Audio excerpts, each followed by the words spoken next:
So, we're going to start with Jerry Rempel's going to give us an Aboriginal prayer, and then we'll lead into Pastor McFadden with the Lord's Prayer. So, Jerry?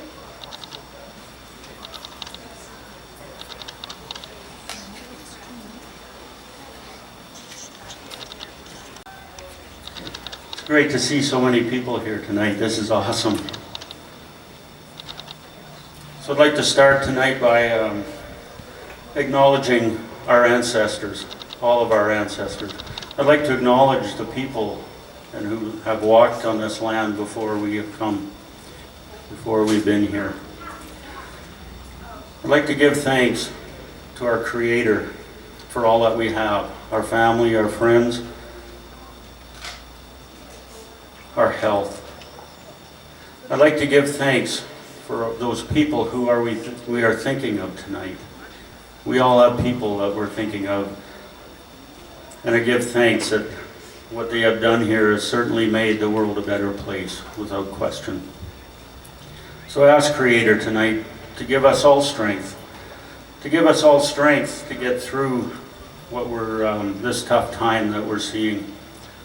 Not only for those who we're thinking of that have passed in the last year, but those of our family who have passed, and we're always thinking of them. So we thank Creator for them, and we ask for strength to get through this, all my relations. Thank you. My name is James McFadden, and I'm the pastor at New Life Church here in Castlegar. And I just want to say that our prayers are with all of those who have been stricken with this unfathomable grief and loss. As a pastor, I often find myself lost for words when it comes to comforting those who have lost a loved one. Words alone barely breach the surface of the deep waters of grief that many are feeling.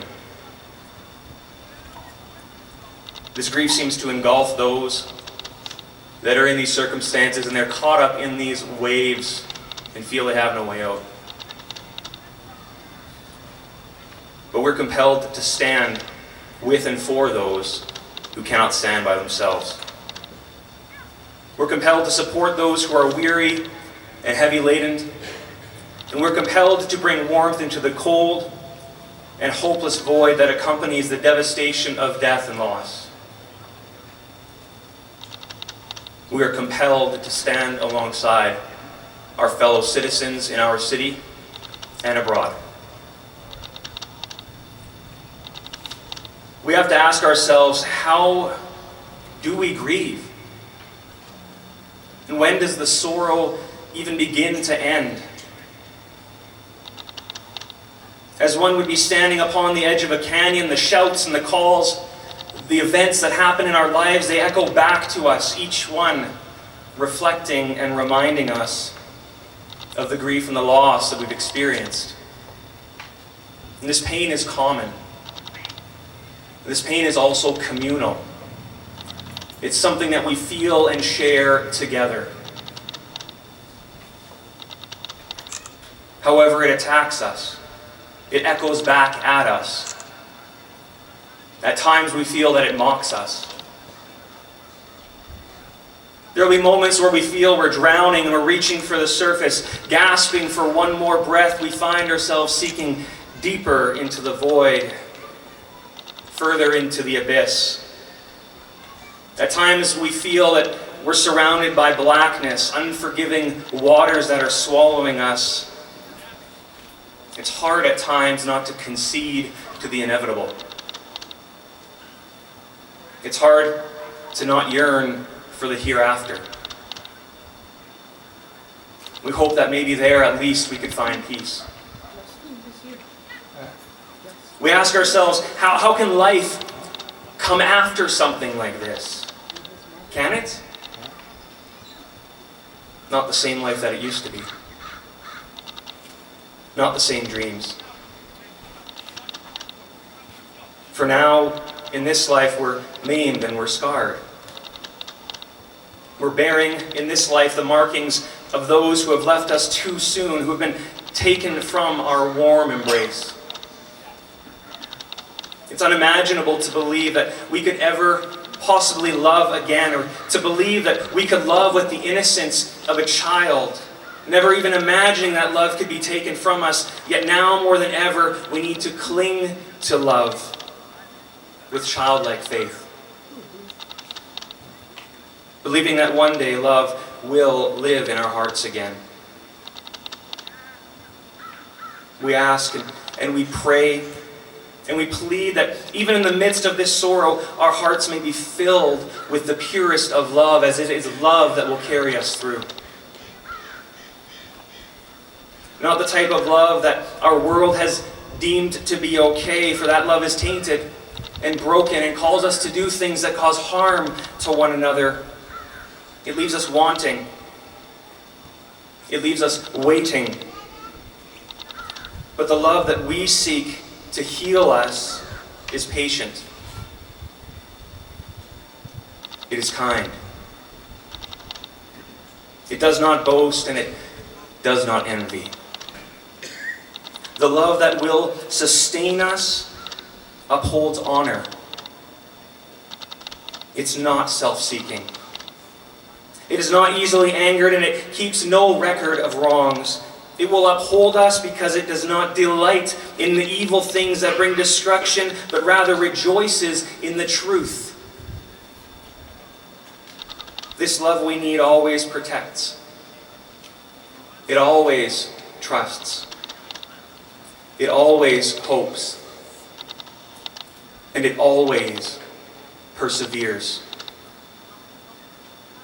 We need this love to fill our lives so that we may share it with those who are grieving. There is no greater thing than this. To those who are mourning, may you find rest and peace during this storm. And rely upon the hope that there are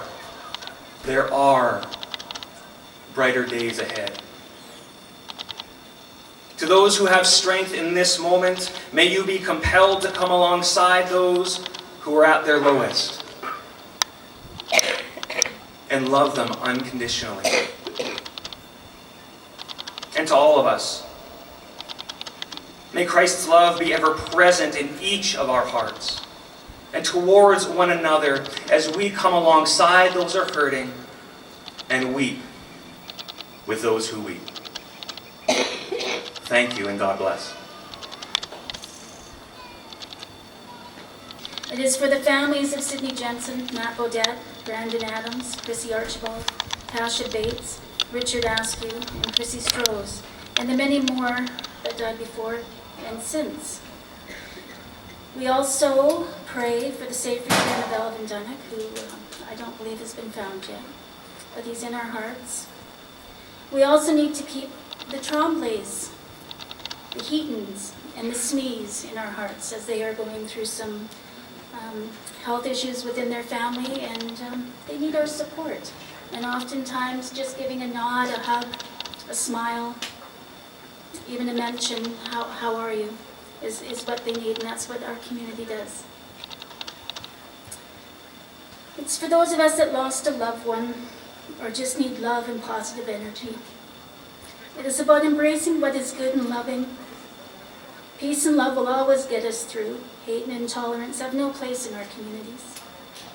To those of you out there that are hurting, please know that your community supports you. Now, on a personal note, my friend Sydney Jensen passed away about 10 days ago. And she passed away from a fentanyl overdose. And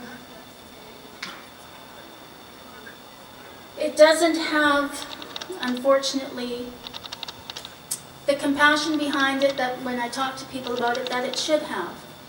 Because oftentimes, and even just this morning, I was told, well, she's just an addict. She asked for it. Why didn't she stop? Why didn't somebody do something? Well, you know what? If she could have stopped, she would have. Living as an addict is not easy. But these people are our brothers, our sisters, our mothers, our fathers. They're just connected to us, and it's not the life she wanted. And she just didn't decide one day that that was going to happen. She had Crohn's disease, and about 30 years ago, she started on a prescription that her doctor had given her, and it escalated, and it got worse and worse. And then there was this awful thing out there where people... They turned 20, and he's always the one that made it special. I just wanted everyone here that has lost someone recently, or at any point in their life, I can never understand how you feel. I can only try to, and I hope everyone here knows that you're never alone. That was probably the hardest thing in my life to understand when that happened. And we're all together right now. That's the best thing. They'd always look down on us right now and be so happy. But they would not want us to be dwelling on anything, and they would be so happy that we came together as a group instead of hurting by ourselves. And I always look up and wonder what my brother would think, and I'm living my life for him, and that's what everybody here, if you've ever lost someone, that's what everybody would want. Whenever anybody speaks from the heart, you can't go wrong. Your words are important, and you have touched people today, and you will make a difference, and you have made a difference, and nobody's passing has to be in vain. At this juncture, I would like to ask the choir if they would do their song for us and just give us all a couple of minutes just to breathe and take things in. Yeah.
That was beautiful, thank you.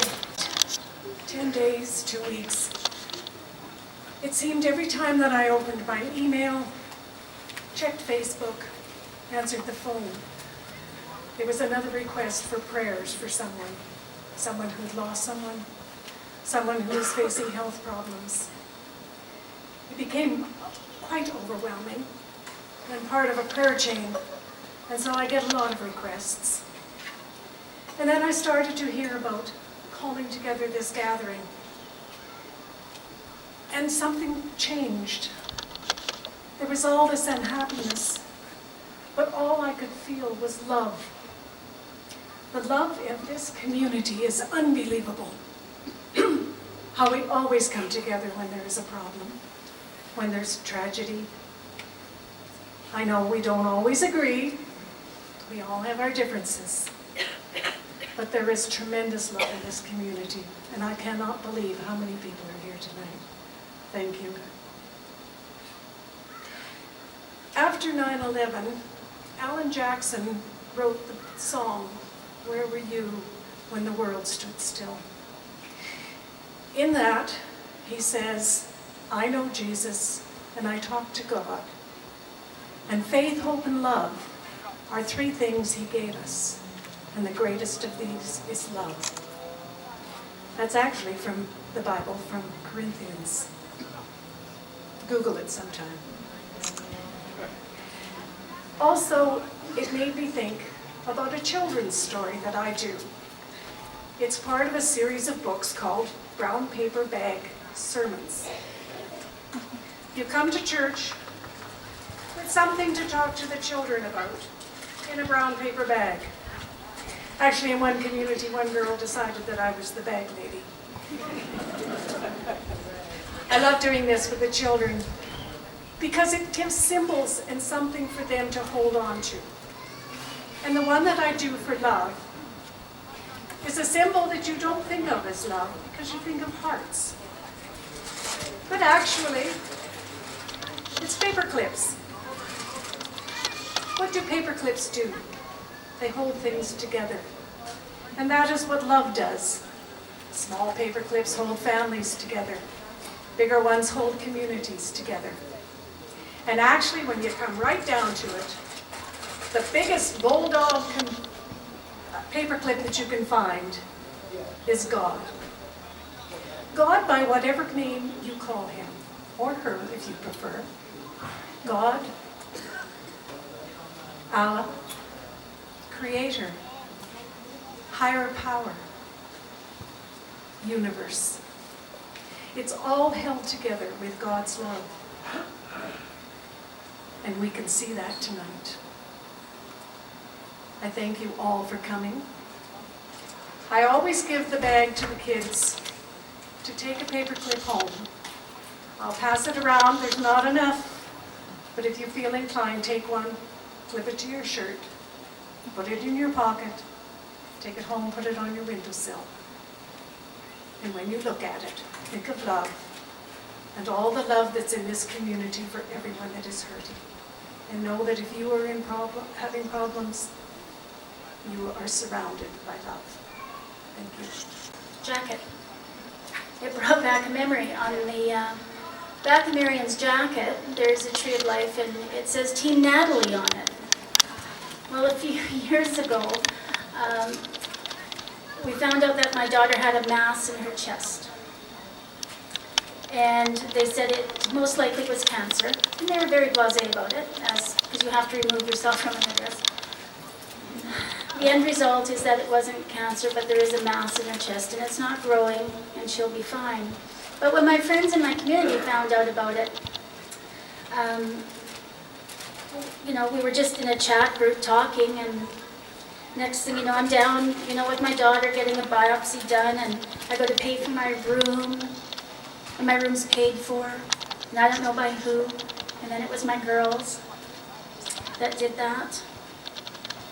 And when we were suffering and of heartbreak, we'd go out for ice cream, and they would get me through it, one cone at a time, and sometimes there was a lot of cones. Still is really, even though she's okay now. But that's what community does. It comes together and it rallies behind those that need it. And I know that I will never forget the love that I felt when I was in Kelowna and Kamloops with my daughter, feeling pretty helpless sometimes. But I knew my community was here and they were rooting for us.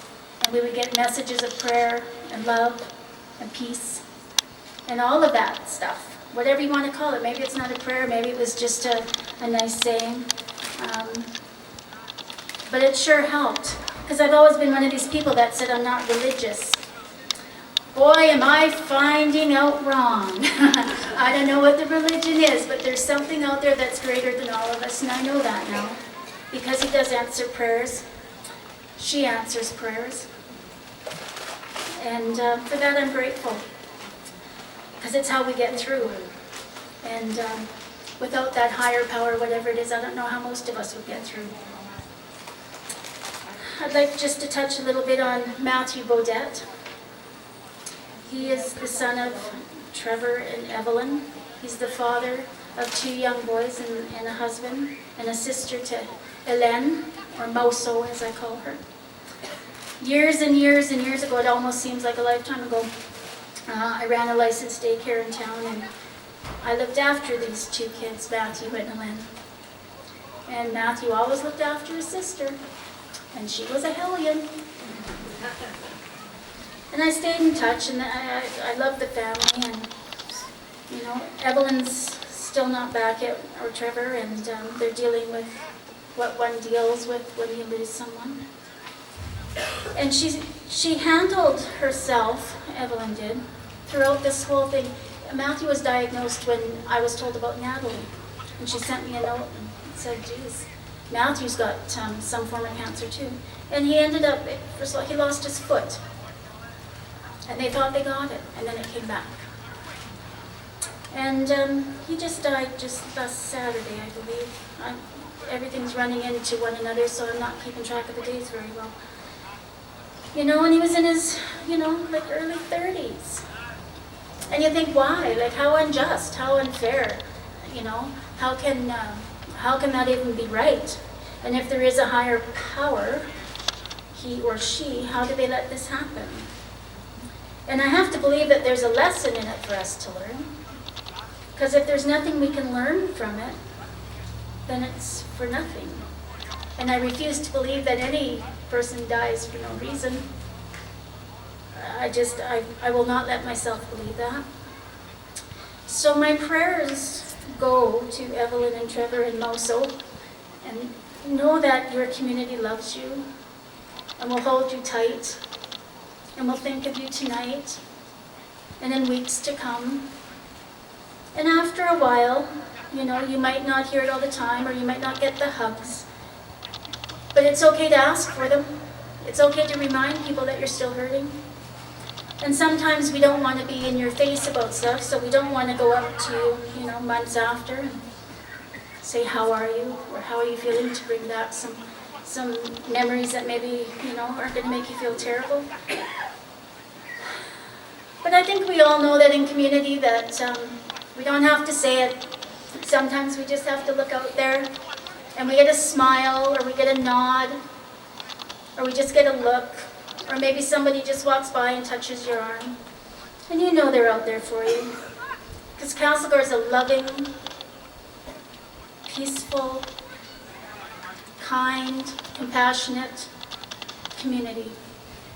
And Marianne's right, we don't always agree on a lot of things. We argue a lot about stuff. But you know what? At the end of the day, that's politics. And it's inevitable that we're, you know, politics, no one's going to agree on that. But at the end of the day, put the politics aside, and we're community. We're really one big, happy, sometimes mad family. And I see a lot of faces out here today. I don't know a lot of faces, but I recognize a lot of faces. I'm really bad at names. But I can say hello and wave to anyone and know that it's going to be reciprocal. And I know that even if we make a bad decision, that it's not held against us. It's just a decision. And that I can always rely, and you can all rely on your community to step forward when you need it. Again, because that's just what communities do. And I, for one, am extremely proud of my community. We are kind and gracious. And yeah, we toot our own horn. I think we should do it more often because Castlegar is just that awesome. And if anyone out there in the community ever needs anything, call on your community and we'll be there. I look out here and see all these faces, and I understand that a lot of this is to do with Chrissy. But there's Chrissys in every community. There's Chrissys all over the place. And my God, we need more Chrissys. If this is the message that somebody can send out and make go worldwide, what a fabulous thing. Because again, nobody will die in vain.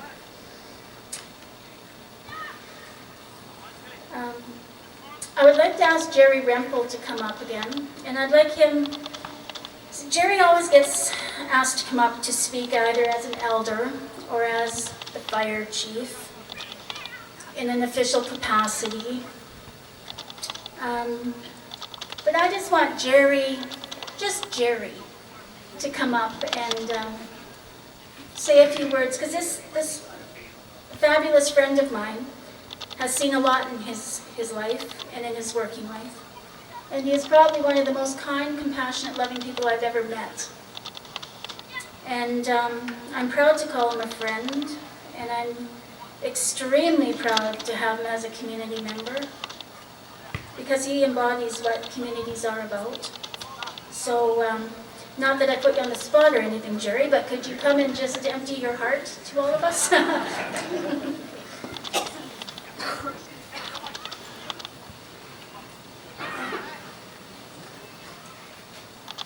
lot to live up to. Hi, I'm Jerry.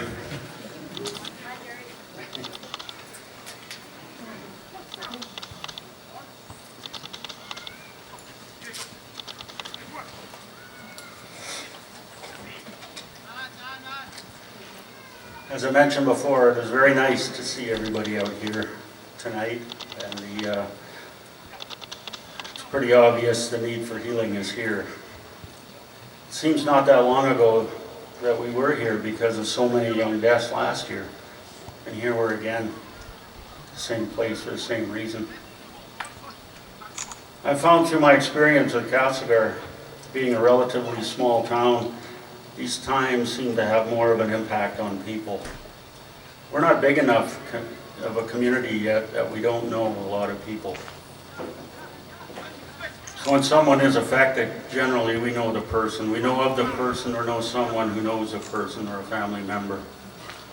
In my 40 plus years in the fire department, the majority of the calls I responded on, it was someone I knew or knew of, including my own family members. I've certainly lost a lot of friends and acquaintances. I've also lost other family members, my parents and 2 siblings. One sister in a motor vehicle accident.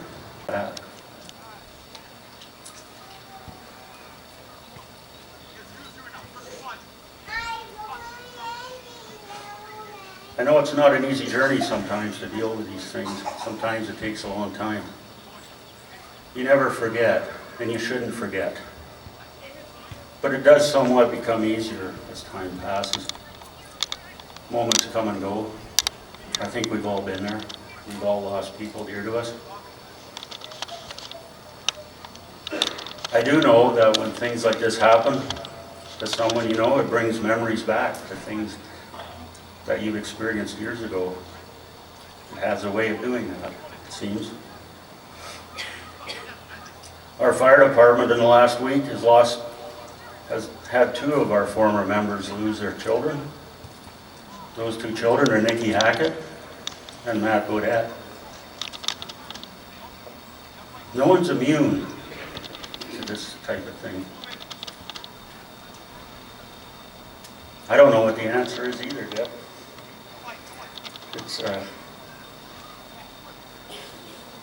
I believe there's a reason. I don't know what it is. Always, some things seem unfair. So again, this year, the number of people involved got almost overwhelming. And we all have someone to think of here today. I don't know everyone we are thinking of, but I do know friends and relatives of all those names that Deb mentioned before. It's a lot of people. A lot of healing is needed today. And it's awesome to see all of you here to heal, and healing will happen.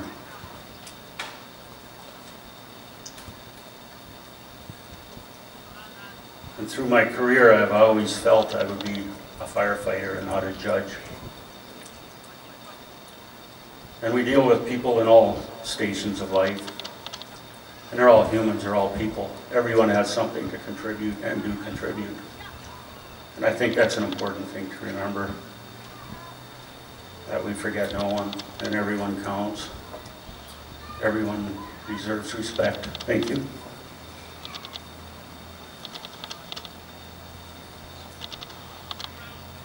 At this time, I'd like to ask if a representative or Mr. Archibald would like to come up and say a few words. I don't know if he's here, but we'll just give him a few minutes to come over. One family amongst many who are grieving the loss or illness of a loved one. There's nothing that anyone can say or do to make the pain we are feeling go away. However, the overwhelming outpouring of kind thoughts, offers to help, and love that we are receiving help us to persevere in these heartbreaking circumstances. I thank our family, our friends,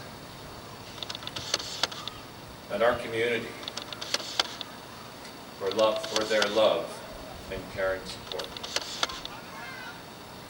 And we are immeasurably grateful to all the people in Castlegar, in Canada, and around the world who have performed acts of kindness in our daughter Chrissy's name. Thank you.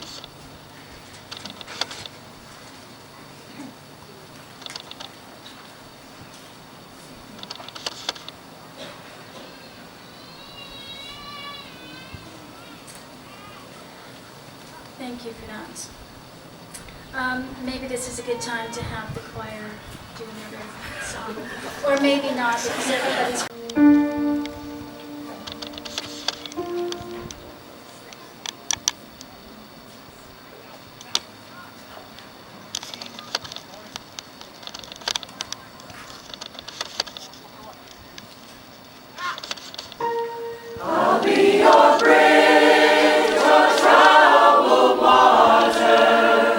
When you're down, I will carry you like a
Thank you, that was absolutely... Is grief. We've created codes, we've created narratives, we've created religions to help us through these times, and yet, every time, it falls short. It seems there is no antidote to grief. It seems there is no antidote to grief. But it seems also that the antidote to grief is right in front of me, right in front of you, right beside you. Perhaps your arm is around them right now. The antidote to grief is each other. I have a little light in my hand. You can't see it right now because it's too bright outside. If it were dark, you'd be able to see it. Each of us is a little bit like this light. When there is darkness in our lives or in other people's lives, when we let our light shine, then we bring brightness to one more person. I was playing with this at the back, and I turned it off and turned it on and turned it off, and my daughter says, "Papa, don't turn your light off." Profound statements. Don't turn your light off. When your light is on, don't turn it off. Allow your grief to be. Allow your sadness to be. but let your light shine so that others can see it. In times like this, it's often tempting to let false narratives get in the way. They tell us things. They allow us to blame people who ought not be blamed, blame situations that ought not be blamed. Sometimes it's helpful to have a mantra. And I wonder if you will, you might close your eyes or lower your gaze. I invite you to imagine someone who is easy to love. Maybe a friend, a partner. Maybe someone you know is grieving right now and is an easy receiver of your love. And in your mind's eye and mouth, say, you are worthy of love. To someone who is easy to love, say, you are worthy of love. And shift your mind's gaze to someone who is more difficult to love. Maybe someone you're blaming in this moment. Maybe an enemy, so to speak. And offer them the same mantra. You are worthy of love. To someone who is hard to love, say, you are worthy of love. And shift your attention inward, if you will, to yourself. Say to yourself, you are worthy of love. To yourself, say, you are worthy of love. You might open your eyes or raise your gaze. And if the person next to you consents to this, I invite you to put a hand on their shoulder. Take a moment to put a hand on somebody's shoulder.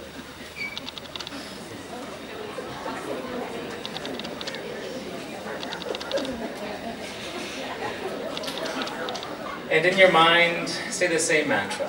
Maybe look them in the eye if you feel so brave. You are worthy of love. You are worthy of love.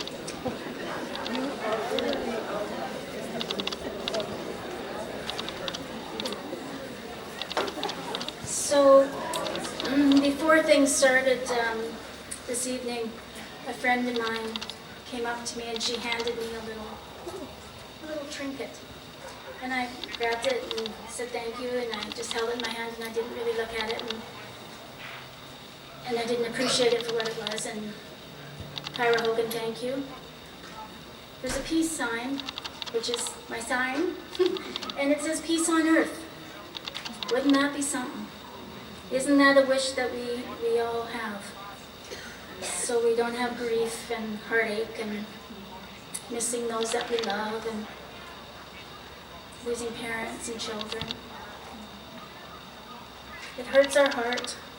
It hurts our community, but I know we'll come together, and it'll take time, and it'll take lots of nods of acknowledgement, lots of hugs, many, many tears. And it's very true what the Archibald family said, is that nothing that you can say or do takes away the pain. It stays with you in some form. So my condolences go out to everyone that's lost somebody, that will lose somebody, that's dealing with a sick relative. Sue, I hope your mom's okay. Zach Trombley went in for a kidney transplant. They had the perfect match. And it was exciting. We held fundraisers and we rallied, and Jenna did Facebook posts, and it was everywhere. And Donna Middleton stepped up and said, I'm the perfect match. I'm going to donate. And everything was good. And our spirits were lifted and everything was great. And it was, go Jana, go Trombley family, get down there, get it done, and then come home, because we want to see Zach out running around and doing the things that he can do. Well, they went down there, and unfortunately, the kidney didn't take. So he's back on the list. And that's got to be really hard for the family, having their hopes built up, only to be dashed. Momentarily, I hope. I hope that somebody comes along soon, because Zach and his family deserve to have a healthy life. He deserves to be able to sleep over at someone's house without, he can't because he's on dialysis. I think his family deserves to have him healthy so they can do things with him, and just have Zach as Zach and not Zach as the boy that needs a kidney. We want him to be just another community member, happy and healthy. That's my hope. That's for sure my hope.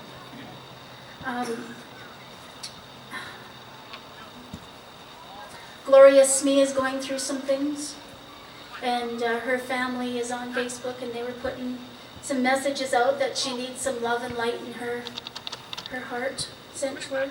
The family needs our support. So the Smee family, wherever you are, if you're out there, know that your community is thinking of you. Know that your community loves you. And we will forever have your back when you need it. Because it's what we do in Castlegar. Because we are that cool, I think anyway. We're a fabulous community. Now, at this point, I'd like to ask anyone that would like to come up and say a few words. And I know it's intimidating. I know it's hard to do. But if you would like to come up and say a few words, please come forward, and we'll stand with you, and we'll stand beside you, and we'll even hold your hand if we need to. But if you want something to say, certainly come up and say it, even if it's just to say your condolences.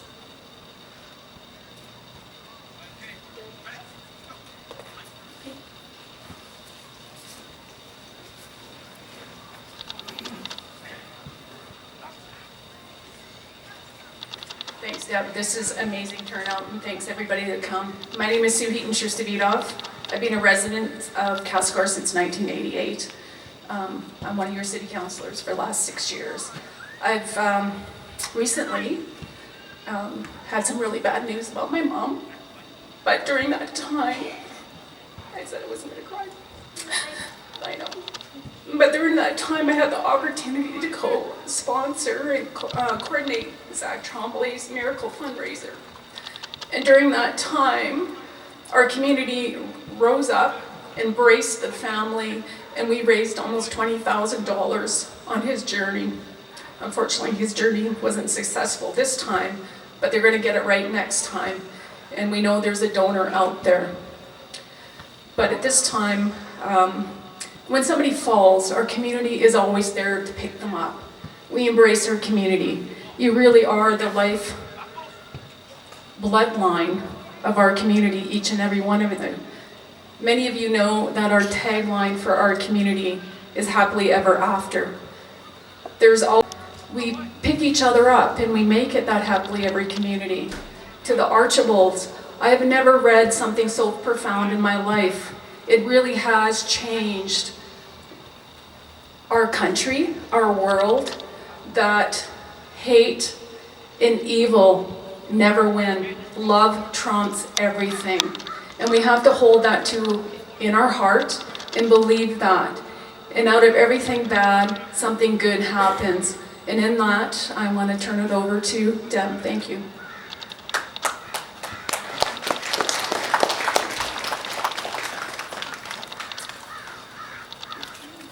Oh, we have another? Great, to come up.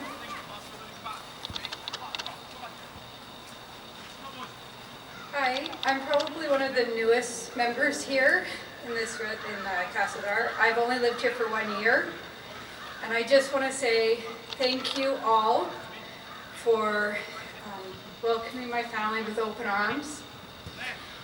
And I am so glad that this is where we've decided to raise our 2 sons. And I'd just like to say something that I remember in times of sorrow. I hear a little voice that says to me, my precious, precious child, I love you and I will never leave you. In those times that you saw only one set of footprints in the sand, that is when I carried you.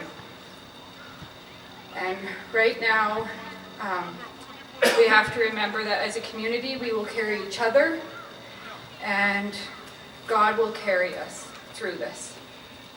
So thank you all for just loving my sons and me and my partner Mike and welcoming us into this amazing space.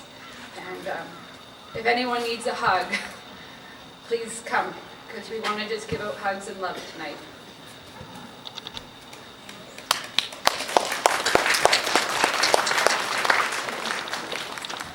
So she's only been here a year, and she's already got the Castlegar spirit. That's lovely. And I don't make light of that. I sometimes just get a bit glib because I need that to get me through, and because my heart hurts. I think we have some more folks coming up. Come on.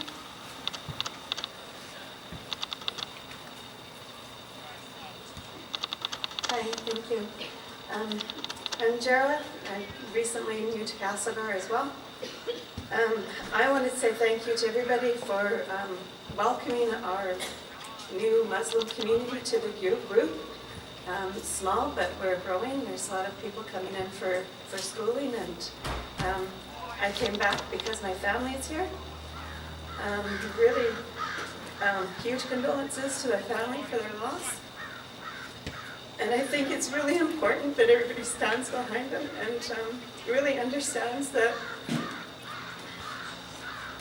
Islam is a religion of peace. We do not accept this terrorism in our name. There's a verse in the Quran that part of it states when you kill an innocent soul, it's like killing all of mankind. And then same is if you save a soul, it's like killing, or it's like saving all mankind. And what these terrorists did was they killed an innocent soul and they hurt all of mankind. And I think it really shows. And when you meet a lot of Muslim people, then you will realize that they go into the professions where they can have the opportunity of saving a soul, because it's that important to Islam that we're united and we stand together for the same purpose. Again, my condolences to the family and friends, Chrissy, and everybody else. Thank you.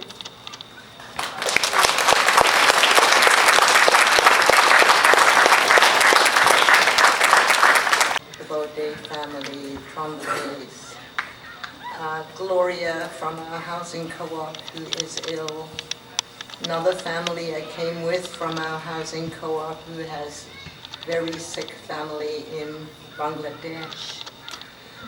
I'm going a little bit farther afield in the world here now, hearing the choir singing that beautiful Ukutula song. I am originally from South Africa, and that really moved me, and it brought to mind something else that's weighing really heavily on me right now, which is in the part of South Africa that's just southeast of where the Zulu people are, in the Eastern Cape. That's the part of South Africa where Nelson Mandela grew up.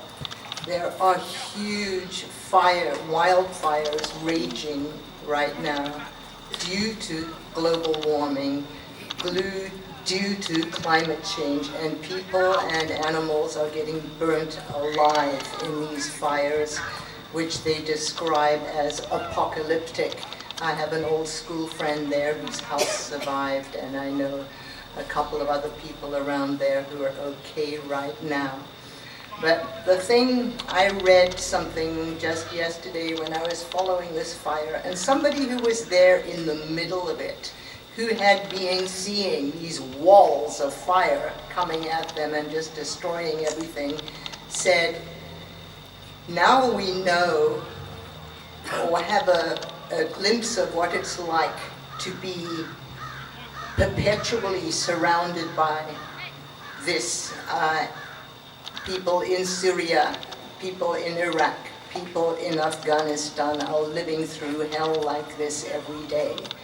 And for somebody in the middle of all of that to be thinking outward to the world community, I found extremely moving. Another person I want to talk about today is my friend Sue Hussey-Bolstad, who came to Castlegar just a little over a year ago, I think. And the last vigil that we had here, Sue was at. Deb took a bunch of photographs. The photographs of me were me and Sue. And she had just been going through chemo for her cancer, and she was getting better. A few months ago, she started having a relapse, and she's now in palliative care in Nelson Hospital. And when I had a lovely visit with her the other day, and I was trying to share with her all the beautiful things that are going on in our world right now and in our community. And I think she had heard a little bit about the London attack, but of course she hasn't been connected with radios and online and so on lately. But she knew, she had a glimpse of it, and when I told her about the Archibald family's message to go out into our communities and give to food banks and help the homeless and reach out to people and to say, Chrissy sent me, that just made her day. So Chrissy, you've also helped my dying friend, Sue. Thank you, Archibald family.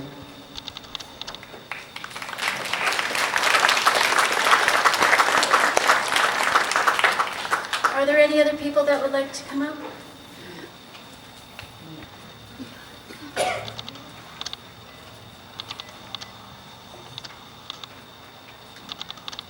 I'm Norman from Castlegar. I grew up here. I'd like to say a prayer for unity. O my God, unite the hearts of thy servants and reveal to them thy great purpose. May they follow thy commandments and abide in thy law. Help them, O God, in their endeavor, and grant them strength to serve thee. O God, lead them not to themselves, but guide their steps by the light of thy knowledge, and cheer their hearts by their love. Verily, thou art their helper and their Lord. Baha'u'llah.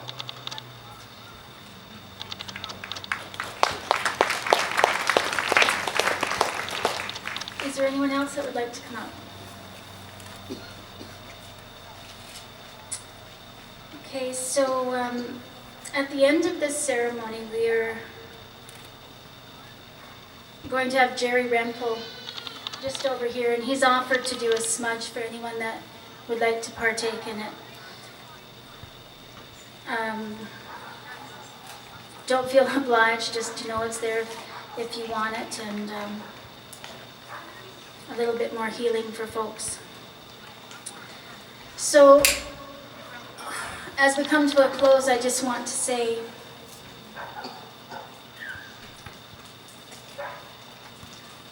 that I love and appreciate everyone that's come out today to pay respects to those that have gone. And I really want my message today to be,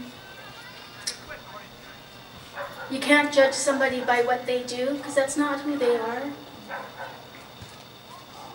My friend Sydney was funny, caring, loving, crazy, but what she did was what she died from, and that wasn't her. That's not who she was. So when you're out and about, and you see some folks out there, and they may not look like us, they may look a little different, they may look a little bit more disheveled, they may look a little sketchy, as some people say, whatever it is, please keep in mind that that's somebody's child. That's somebody's brother or sister, somebody's family member, somebody's community member. And that sometimes just a nice word or, again, an acknowledgement goes a long way. You don't know what somebody's going through or why they're going through it. I don't know what was going through her mind. I don't know what was going through Matthew's mind, knowing that he wasn't around for long. But I do know that was supportive community, family, friends, and we don't all have to connect. We don't all have to shake hands and be friends. Some of us will probably never talk, and that's okay. I know you're out there, and please know that if you ever need anything, we're here for you, all of us, that we love you, and that Castlegar will always come together as a community, no matter what, no matter who you are, no matter what you did, because that's just who we are. And I ask people to educate themselves on hate and intolerance. And I'm so happy that our Muslim families were welcomed in. That it's a fantastic thing. There is no room for hate and intolerance in any community, and certainly not Castlegar. So with that, I'd like to thank you all for coming out. I would like to thank Community Services for staying open and meeting the demands of the lineups. I'd like to thank Jerry and James and Riley, Marion, Greg Powell, everyone that got up to talk and share their feelings.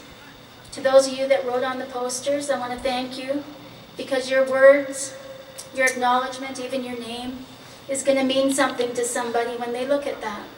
And it may be the little something that carries them through. It may be the little something that just gets them through the night. And I know when I go home tonight that I'm going to think about this. And I'm going to think about the faces that I see. And I'm going to appreciate it. Because not everybody has community. Not everybody has family. And we need to change that. We need to come together more often. And it shouldn't just be because somebody's passed. We need to do these things more often, because sometimes letting a little light in and a little love in is what we need to do. There's a lot of hate out there. I bought into it. It's easy to do. Sometimes it's easier to do than to do the love and peace thing. But I'm kind of grooving on the love and peace.